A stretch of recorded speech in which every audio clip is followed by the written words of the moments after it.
This is very cold and the sky is very gray.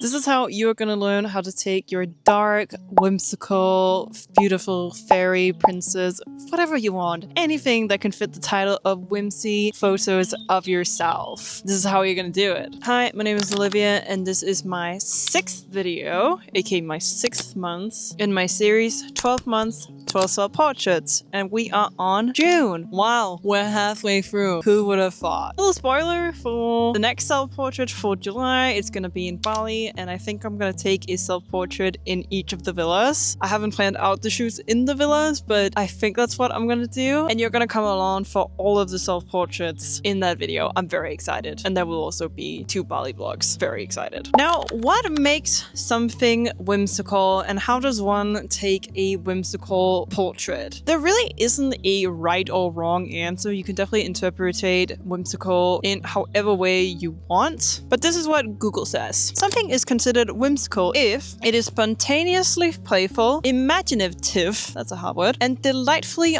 unusual. I very much agree. It breaks away from routine, logic, and seriousness to inject a sense of magic, surprise, or quirkiness into everyday life. Now, as you already heard, I 100% agree with this statement. Being whimsy is all about doing something even though it's unpractical. But you do it anyways because it brings you joy into your everyday life. And I think the part about whimsical is very much like, yeah, this is unpractical and this is outside of my routine, but I know it will make me happy in the long run. You don't have to do impractical things every single day, but even the smaller things is an amazing thing to do on a regular basis, a couple times a week maybe.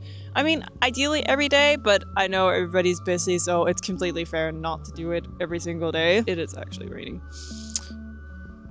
God, it's really starting to rain. Yeah, no. A quick little location setting change because it is pouring rain outside. But this is also a nice setup. I have mentioned in other videos on how to take a self-portrait by yourself, and I will have that linked in the description below, so you can just check out that video because there's no reason for me to go over camera settings and all that stuff. I think whimsical photos are made up of 4 different components. You have your lighting, your location, your posing, and your editing. Of course, there's more to it than that, but these are just the 4 general guidance lines I follow. For location, I would always recommend that you shoot in nature. This can be in a forest, this can be in a body of water, it can be in a grassy field. Wherever it is, just go shoot in nature. It just adds that whimsy that you need for the photographs. But do not feel limited about it being in nature, because I am 100% sure you can create beautiful whimsy photos in any location your heart desires. You can shoot on the most brightest, beautiful, sunny day and get whimsy photos. I think you can shoot on an overcast day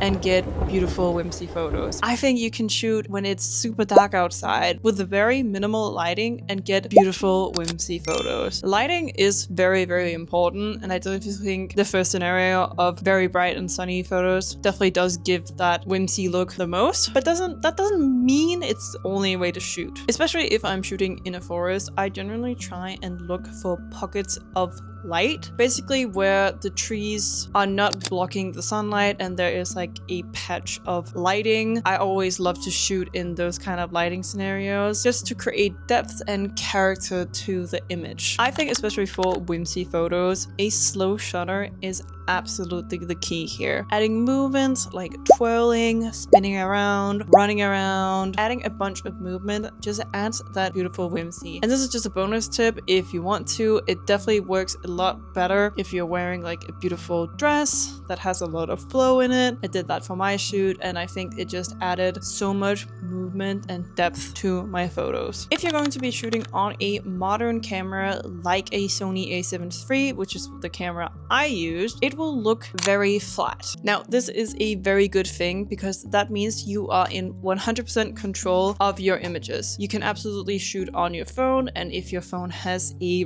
RAW setting, please use it because you will have so much more detail in the final image to be able to edit more. It's the same as you wouldn't be giving a canvas that has paint already on it. You can work with it, absolutely, but it's more difficult because you have to work around with these things when you had something completely different in mind. Now, I do think all of this heavily depends on your image and the lighting scenario and the colors in your photos and what you're shooting with, but these are generally the settings I would be tweaking in your editing software. I would lower the contrast and the highlights to give a more flatter image. Obviously add grain, lower the clarity because this will just make everything more softer, and that just works really well for these whimsy type of photos. If you know how to use Photoshop, there is also a technique on how to add glow to your photos, and it just makes all of your images pop really well. You can also do it in Lightroom. It's just basically where you only select the highlights and then you decrease the clarity and the texture, and it just creates this like really soft image only in the highlights, so you're not left with a really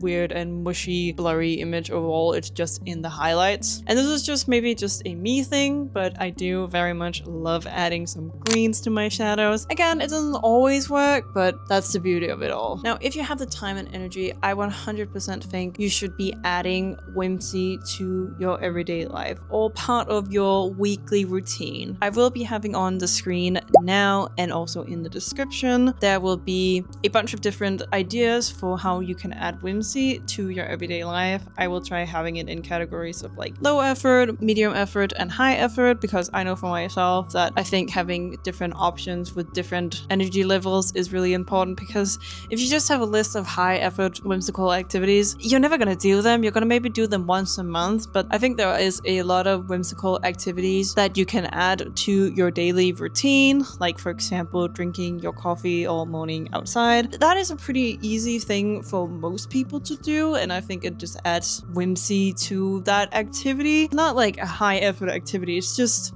you know, it just makes it easier. It just makes it more fun. Now, if you'd like to see the final results of these images, you can head over to my Instagram where they have already been posted. I loved how these turned out. It was just amazing.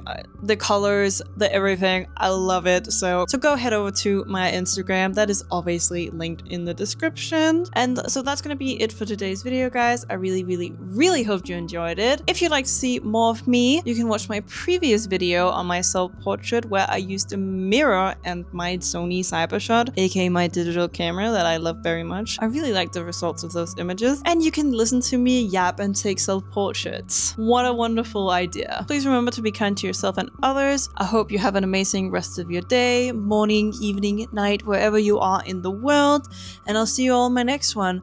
Bye!